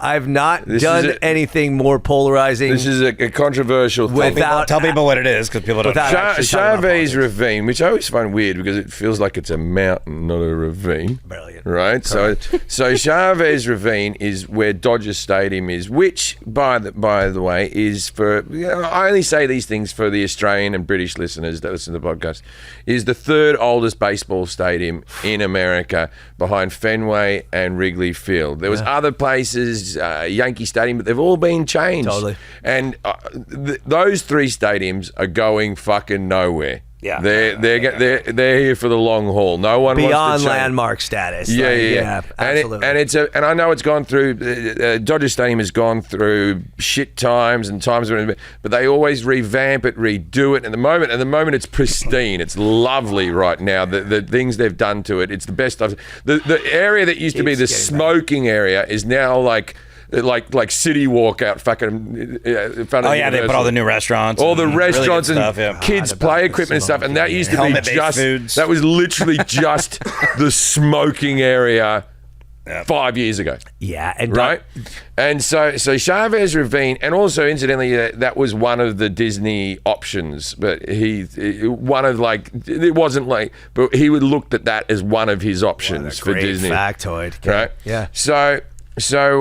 But then it took away a lot of homes and houses from. You tell me more about Fuck. this. So first of all, Dodger Stadium, I think, is the most beautiful stadium to see a baseball game. Again, not to keep going back to that, but because of the light and light's the view beautiful. and the palm trees and the fact that the Palm ravine trees. is on top of a mountain, which gives you a funny Yeah. perspective. I never thought You're of in it. a ravine that's on top of a hill. There's one parking lot, and it's a bad. If you're in the parking lot, it's really far away. But the view, it's way high up there. They have- the view from that parking lot is insane. They have It's they have a parking spot for Downtown. each fucking seat in the stadium, Yeah, right? yeah. So the bad thing about Getting in and out. Dodger is a fucking Stadium nightmare. is the bad thing about Dodger Stadium is Yeah. you can't just go for a drink in the pub and then walk into the stadium without walking up a big fucking Huge hill mountain, and the thing. huge So it's mountain. really, it's a drivable thing. Now they've made it better with Ubers. There's an Uber area and stuff like Still that. But, tough. But That's- yeah, it's you're driving to Dodger Stadium. Yes, but yes. once you're in there, there's a couple of palm trees. Well, you know what it does beautifully that other stadiums don't do, and I'm including Fenway in this one, and I'll even include, oh no, not Wrigley. It's perfectly symmetrical. It's symmetrical with the two screens that are the same shape down the middle to the stand to the thing. It's just aesthetically, it's a lovely place, and each seat's a banger, right? Yeah, there's not a bad. Even when I was a kid, I swear to God, my parents would like treat us with, but me and a friend. I'm an only child, but it would take me and a friend to good seats on the bottom level, and we'd go up to the top. We'd go up to, back then the nosebleeds, if you will. They were red. They had different colors, and it was the red seats. Because it was like such an amazing view. Because up there you could see, I don't know, it's not 300 degrees, but 270 degrees. Yeah. I don't know. But it was so beautiful. But there is not a bad seat in the house, no matter where you are, even if you're in that top left, like blue corner. Because just part of like being in LA, it's such a beautiful stadium. But I used to have season tickets, but I got rid of them because I had another baby, and it's just, I know when I have a baby, I'm not going to many baseball games for the first 3 years, right? So I'm going to have 3 years without baseball games, or maybe 1 or 2 a year, but not enough to have season tickets, right? And so now I've decided with the games I'm going to go to this year, and I haven't been to a game this year, but I'm planning on going in about a week or so, a couple of weeks. I want to sit I had great seats behind the home plate. Yeah. Now I want to go sit in those seats out in the outfield where you All you can eat? Do the where, all where you you, can eat ha- where you have the pavilion. bar where you can catch the home runs. Yeah. I want to try that once for a Okay. different thing, and then so the bleachers. yeah. But they got the new ones now with the counter where you sit at a stool like in the front row. They're really quite Listen, sort of. you said it. All right. When I was growing up, I thought Dodger Stadium was the most magical place in the world, which it was for a kid. I have no regrets about that. But when you start seeing more stadiums and stadiums started evolving and had all these amenities and fun, different, you're like, Dodger Stadium's like outside of the baseball. You're like, it's kind of boring, very basic. And then they start adding little things here. They added the food area, the drink areas, different kinds of food, like entertainment, mariachi bands sometimes, Yeah. statues, like monuments. Like they did a big kids area. But man, so I was out in the bleachers for Little League Day, like in April or whatever it was. And I hadn't sat there in a long time. And I was super impressed with the fact that not only all the food and all that stuff, but you get the seats around the bullpen, like you were saying. You get to watch these guys warm up. Before, you'd be a kid, like looking over the fence and be like, "Oh, back up, like get away from there." Now they're like encouraging it. It's like such a cool with the different food. So every They have single a glass element of it. window into one of them that from a bar from the dugout club thing where you can actually see straight in. And also, if you ever get, cool too. yeah, I don't want to sound like I've never bought a ticket in the dugout club, but I have been invited about 5-6 times to the dugout club by agents and managers and movie you go? people. It's fucking banging, yeah, That's man. cool. It's fucking. It's a whole restaurant underneath there. I invited you one that's time. all Did you you go can, or no? You couldn't go. all you can eat. Yeah. And there's waiters coming to serve you, Yeah. and you get to sit near Mary Hart, and there's bloody Magic Johnson's about 50 meters away from you. What were you- Tommy LaSorda back in the day. Rob Lowe, So- is it? Yeah, Rob. as well. Jason Bateman's there a There lot. you go, He's there you go, always there you there. So Tommy LaSorda, beloved character of baseball, friends with Sinatra. Sinatra came out to sing the national anthem and stuff because he was mates with Tommy LaSorda. Tommy LaSorda's last management job was at the Sydney Olympics, where he managed the American baseball team. Was his last managerial job in 2000. That's really cool. I didn't know that. And Good. Fun. breaking knowledge, Brett. breaking knowledge, bread, man. So Tommy LaSorda, I was in Vegas, and my son was about 6 years old, and he was signing jerseys in like a memorabilia shop, and there was no line. He was just sitting there. And this is close to when he died. This is his last couple of years before he died, right? And so I got all excited. Fucking hell, Tommy LaSorda, right? And my son, 6, maybe 7, right? I said, we're going to meet a very famous Dodger, right? This guy played for the Dodgers, managed the Dodgers. This guy is the Dodgers, right? Tommy LaSorda. And I went in, and he's sitting there in a wheelchair, and he's a big bloke, and he's like that. And I said, hello, sir. It's a pleasure to meet you, sir. And he goes, is this your son? And I said, yeah. And he goes, now you listen to what he has to say. And now you listen to what I have to say. This is how you get through life. if you hang out with good people, and Hank looked over at me, he goes, keep eye contact with me. All right, I've never seen a stranger talk to my kid. If a stranger talks to your kid like this, you go, hey, like this. I mean, it's fucking Tommy LaSorda. I'm like, keep eye contact with the man. Right? You have no respect. Yeah, and he goes, keep eye contact with me. He goes, if you hang out with good people, you'll be a good people. You hang out with bad people, you'll be a bad person. All right? So what are you going to do? What are you going to do? Hang out with good people. And my son fucking remembers it. Wow. He sometimes, my son at 11, he sometimes quotes that. I go, what's the rules to life? He goes, you hang out with good people, you'll be a good person. Hang out with bad people, you'll be a bad person. Because that's how you should gauge your life. Wow. If you're wondering how your life's going, think of your 5 best friends and think of who they are and what type of people they are, and that's probably the type of person you are as well. Well, That's great. So I'm a degenerate gambler and a fucking Virgin.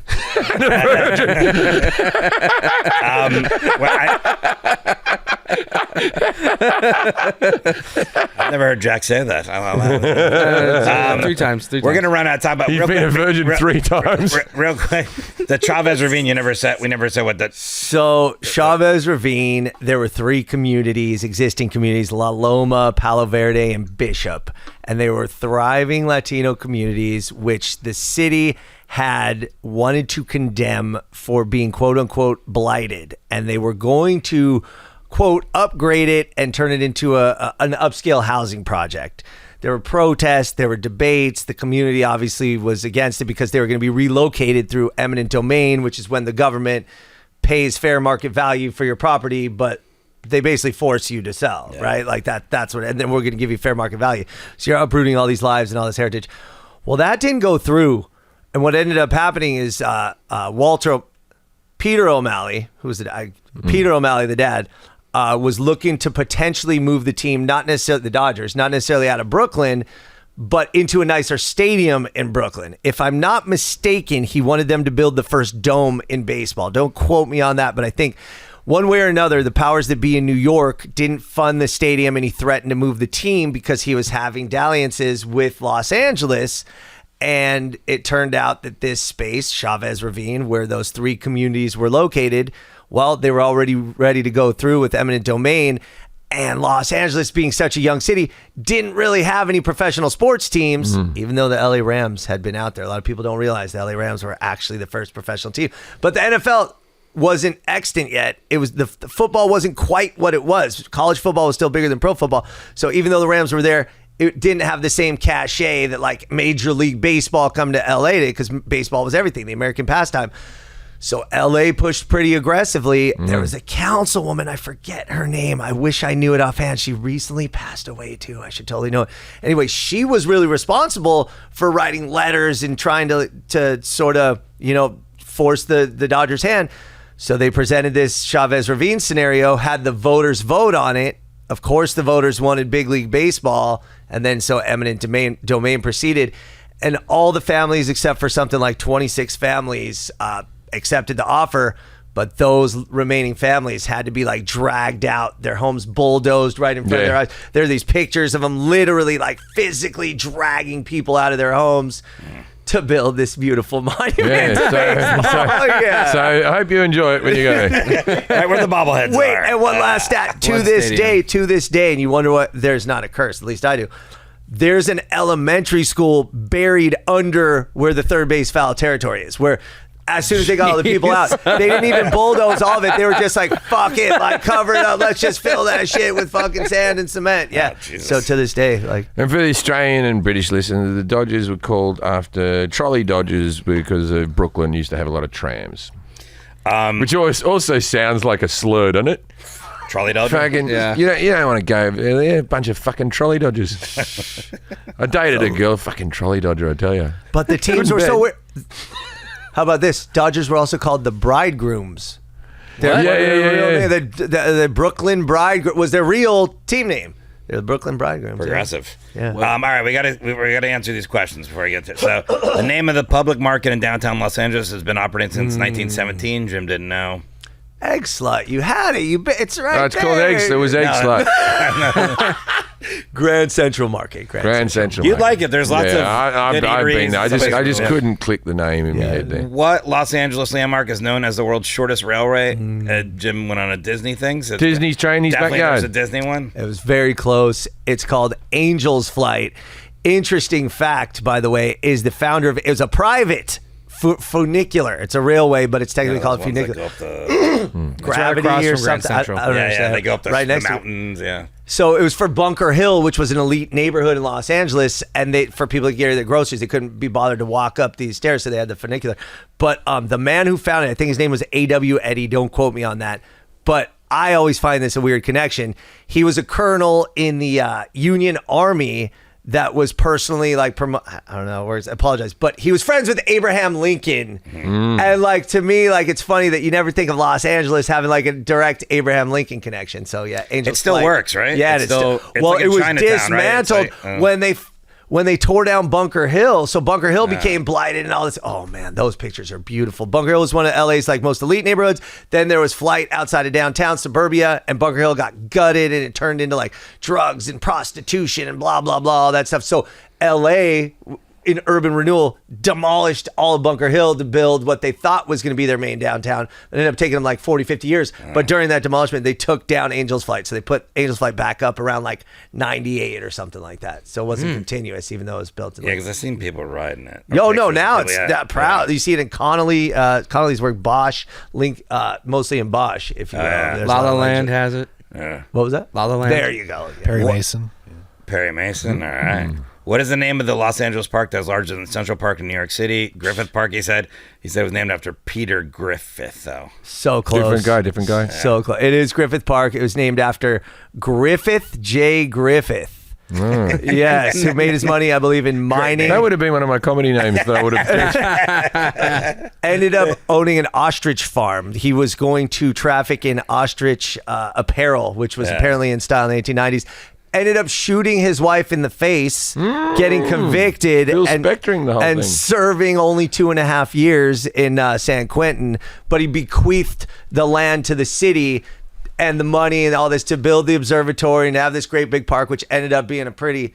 Great park. I don't know if that offsets. shooting your wife in the Observatory, face. 3 golf courses, Oh, zoo, so many things. Plus all the hiking, and so it's Archery awesome. Museum rocks. Fantastic. Yeah. All The It's train. got a few carny rides, but it does have those fucking 4 horses that just walk around in a circle strapped to a bar that always depress me. They stopped that last year. Did they? stopped it in December, and there was a big outcry. By the way, People wanted it back. huge outcry. It's a place to take your kids. Yeah, it was parties there every week, and I remember driving by. I used to live right there. but those horses weren't. No, I'm with you. I'm with you, yeah. I couldn't watch I'm with that. you. I'm an The animal train person, museum, Yeah. could use but a our little- son still went a could few use a little times. upkeep. I think. Oh no, you still look. You try your best in this world, but I saw those horses. I was like, nah, man. But the observatory, I didn't know.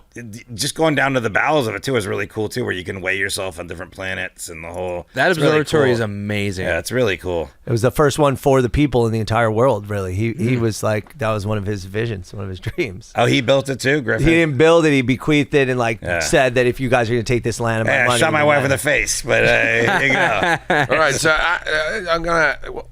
I'm just gonna test you. After Disneyland, what was the next theme park out in Anaheim?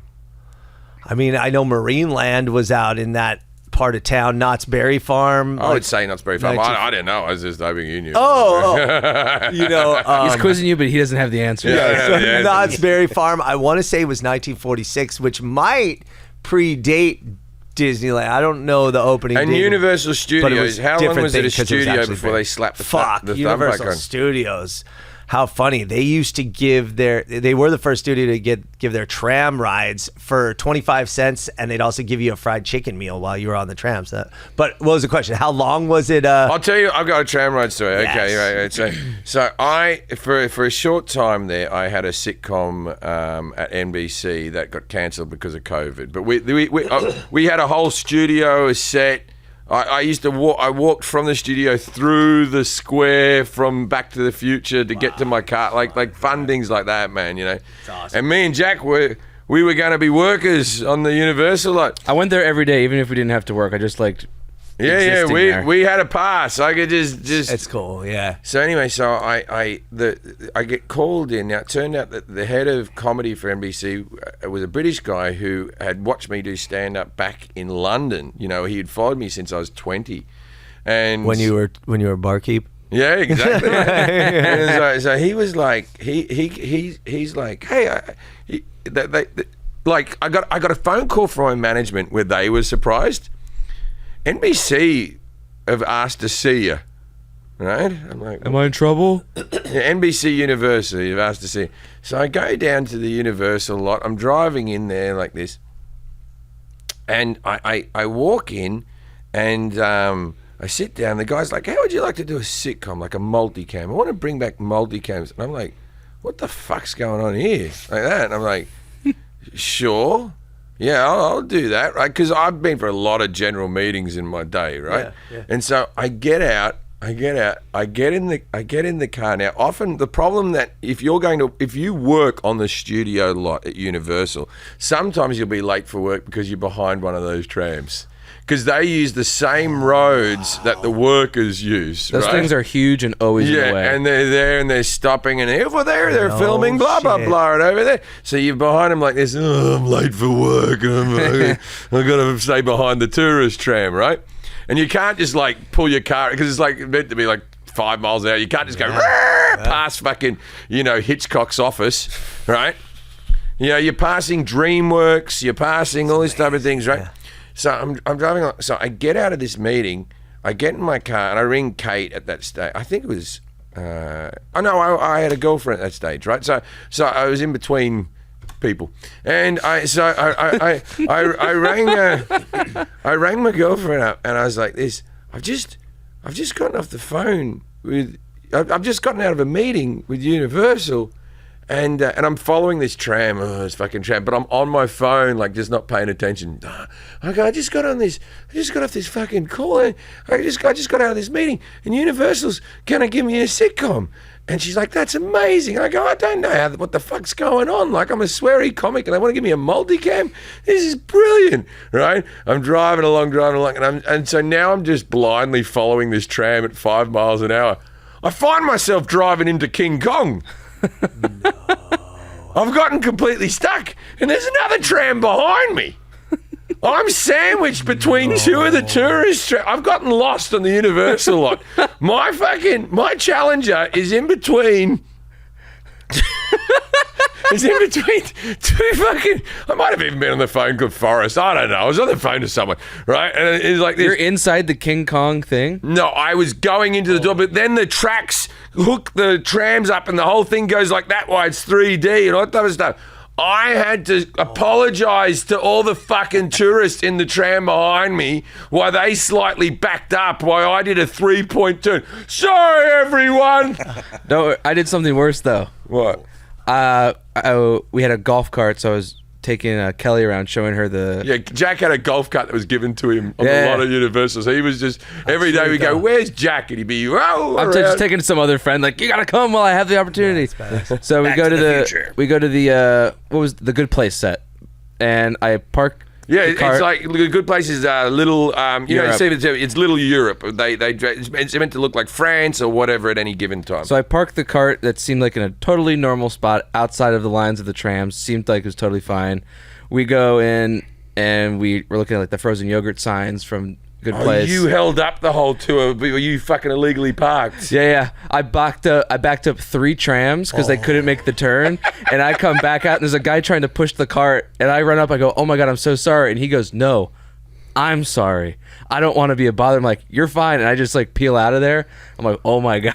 I backed up 3 trams. Wait, why was he sorry though?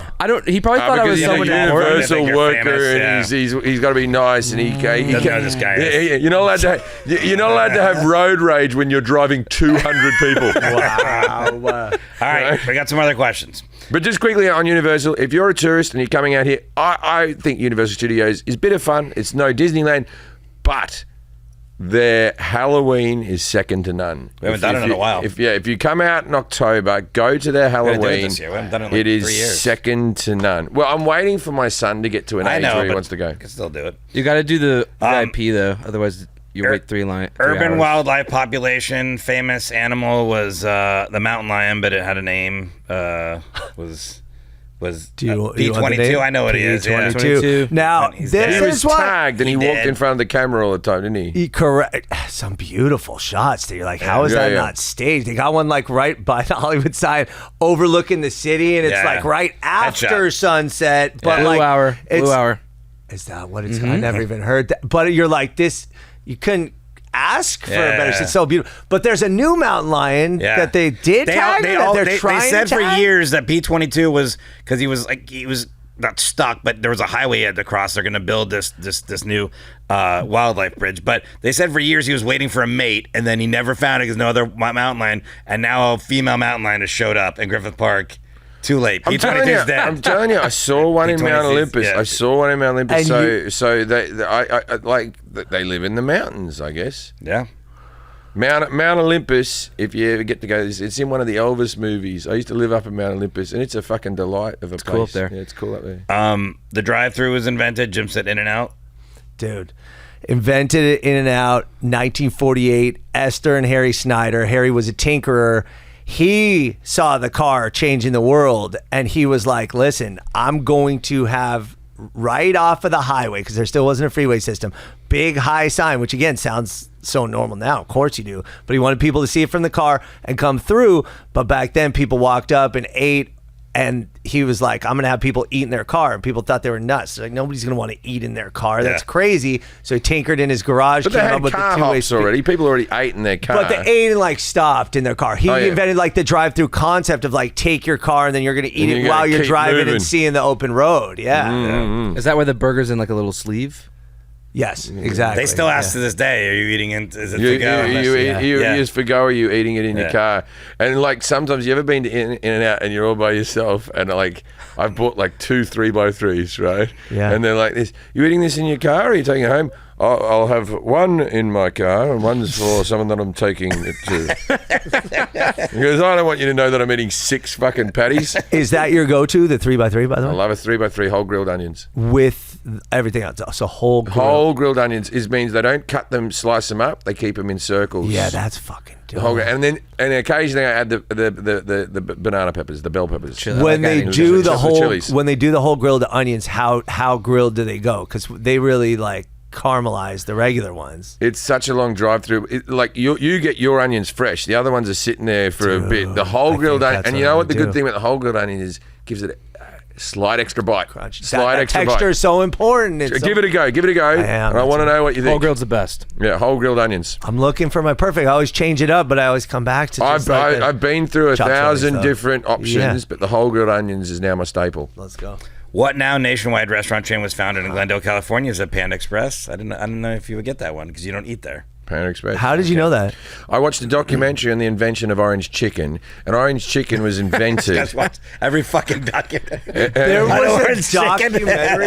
Yeah, there's a documentary about the invention of orange chicken, and it was a guy from Panda Express. Orange chicken You're has just digging at the bottom of a documentary. I can't believe that's Next is a docuseries on Kung Pao chicken. My wife doesn't get that. I mean, documentaries, right? She doesn't get it, right? And she was on the phone to one of her friends. favorite thing. And she was like this. Well, what's Jim up to? And she goes, probably watching a documentary about Velcro. Right? That's what she said, right? And I was over on the TV, and then my brain went, jeez, I'd love to watch a documentary. about that. What's that streaming on?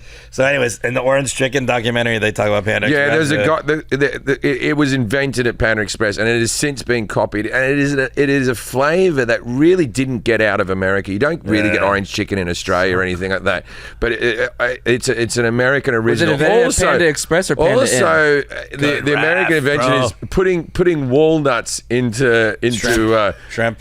shrimp. Yeah. That's pretty I'll tell you what, people- love it. That's a good combo. delicious. People shit on Panda Express, but it's actually pretty fresh. Like Who they- shits on Panda Express? People are like, They're "You're out gonna-" there. People will be like, "You're gonna eat at Panda Express." I'm like, "No, I've eaten good Chinese. I eat good I've Chinese, eaten at but fine Chinese dining, but at fast food. an airport, they're they're doing the cooking it gig, right there. man. They're cooking it right I'll there. tell you this: Panda Express, proud LA company, not just Glendale, Glendale Galleria, by the way, which also housed the first Apple store on the West Coast. But anyway, but It was a Galleria. Panda Express at the Glendale Glendale Galleria. one, yeah. But it is a family-owned company that's very quality-oriented, philanthropy-oriented. They are also the first chain that ever analytics, like applied analytics to their ordering. How long do the orders take? Yeah. What are people ordering? Like Affordable. things like that. Yeah, because You can get a shit ton of food for like $13. And it was a couple that founded it. They met somewhere in like Missouri State getting their doctorates, but she was like a statistician or something. So she was one, let's implement computer analytics stats. So,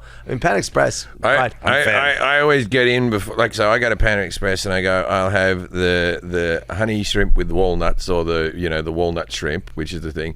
And I get the orange chicken, and then I get the chow mein, because it's just something different like this, right? But the two things that the prawns, or if you get the Angus beef one that they have, but if you get the prawns, it's $1 more, right? But they have to go, you understand that that's $1 more. They have to say you understand, right? Because people are going to go like, it's just $12. You get two things and a thing. And so I always go like this. I'll have the shrimp with walnuts, and I understand that it's $1 more. So I get in there first. Hold on, though. We got to finish. There were two answers, though. Bob's Big Boy was also founded in Glendale. Big Boy was the first burger chain to have a club section inside its burger, long before the Big Mac. To have the middle section, which is called the club, which is of course from the club sandwich. That's fine. We got to fly through these questions. Okay. What LA-based invention impacted Forrest the world? hates fun. He hates. There's another group coming in. True. Another podcast. Yes. What LA-based invention impacted the world of ice hockey? Jim said the Zamboni. Fucking nailed it in Paramount. What music festival takes place each year at the Empire Polo Grounds? Coachella. I thought Coachella took place in Coachella. Yeah. Well. What are the 7 wonders of LA? Okay, so That's Palm Springs. That's not LA. I'm not taking that. Because you said LA. I'm not taking LA Palm County. Springs. Maybe not. 7 wonders. Feels a little far. 100 miles away. Yeah. The 7 wonders of LA, and this is why I was looking at my phone. That is a list that I created, by the way. Okay. I know. Yeah, so it's not, but I'm gonna run through 4-level interchange, which basically change. I mean, LA is the home of the freeway and freeway culture because of car culture, but the 4-level interchange, if you see it with the clover leaves, first of all, it's a beauty and an architectural marvel, but it changed the way that people drive. It changed freeways, interchanges, all this kind of thing, made them more efficient, ironically allowed for more traffic. Great Wall of Los Angeles, longest mural in the world. It's in Valley Glen. Yeah, I see it all the Go time. see it. It's more than half a mile long, and it's Not a far from your house. history of Los Angeles from prehistoric times to present through the eyes of females and minorities, but it was painted by little juvenile delinquents from Sylmar under the direction of Judy Baca, who's this great artist. So that's number 2. 6th Street Viaduct. 6th Street Bridge, which opened like it's 2 cool. years ago. It's fucking really cool, badass. yeah. So cool. That's going to be a landmark of LA. LA Aqueduct, which we talked about, which people think is a water slide coming out of the valley. The oil derricks on La Cienega, because when you're driving through a fucking major city and you see active oil being pumped, you're like, what the fuck I love is that. going on? And you love it. It's like, LA used to be the oil capital of the world. We were the Saudi Arabia of the world, producing 30% Beverly of the Hills world's Cop 2. oil. It was the dirt from the oil rigs from where he went jogging, which was the way they solved the crime. Yeah. And there's an oil rig at the Beverly Center that you guys mentioned. There will be earlier. blood. And Beverly Hills High School. Sunken City in San Pedro. And if you haven't been down there, fucking go. This was a city, a beachside city in Point Fermin, San Pedro, that fell into the ocean because of a fucking landslide. So the ruins are still there because it's off limits. And I didn't know LA had like ruins of a city, and it's so fucking badass and so dope.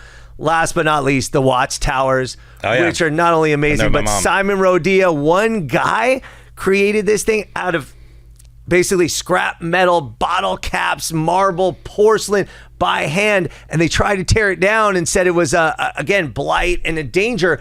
And they applied 50,000 pounds of pressure with a truck. There are pictures of this truck trying to pull them down. And they don't come down because this guy Simon Rodia just built these like amazing monuments in the middle of Watts that are like so beautiful and amazing. You go there, and then you go to Hawkins Burgers. Right? That's a good burger spot. Yeah. I went there with my mom like early on when I was here randomly. All right, we could talk about a bunch of other shit. Thanks for running through that real quick. Dinner party fact. I think one of the ruins of the city was something you were gonna say, but just give us one other dinner party fact on LA. Bro, the high five was not only invented in Los Angeles, it was invented at Dodger Stadium. What the fuck? Dude, 1975. end of the 1977 season, the Dodgers were on pace to become the first team ever to have 4 guys hit 30 home runs. Dusty Baker was the last to join that club. It was the last day of the season. He's got 29 home runs. Boom, parks it, hits his 30th home run. I think they were playing the Astros. Don't quote me. Hits his 30th home run, comes home. The guy on deck, Glenn Burke, his teammate, rookie, young, exuberant, didn't know what to do, just throws his hand in the air, and Baker's like, what the fuck? What am I going to do? He slaps it out of the air. The high five was born. Sounds preposterous, but look it up. There were low fives that existed since at least the 1930s. African-American culture. Wasn't even skin. Yeah, of that ilk. It wasn't even as smooth as like... I'd like to debate that. I believe that half of the high five was invented in the 1930s in Germany. Jesus. Good night, Australia. So the high five was invented Dodgers, and the cheeseburger you said was also and the invented in LA. cheeseburger, Leaving him hanging. Lionel Sternberger at the right spot. If you translate Heil, don't leave me hanging. Well, it was a long podcast. We could talk to you forever. Don't leave me hanging, Hitler. This is why he took over the world, because he was left hanging. Wow. I'm trying to Somebody just would have figured that out. I'm trying to promote Evan's site without you saying Hitler in it. So I'm trying to. Well, it's hard to do. It's hard to do. He doesn't make it easy for All right, us. see you, club. Evan, thanks for being here. If you're on Instagram, go to LA in a minute. Even if you don't live here, it's a great watch and follow. And then podcast is In a Minute with Evan Lovett. Thanks for being here. That was awesome. Thank you. This Thanks, was mate. incredible and a lot of fun. Thank you, guys. Ladies and gentlemen, if you're ever at a party and someone comes up to you and goes, there's no ruins under third base at Dodger Stadium, going, well, I don't know about that. And walk away. Good night, Australia.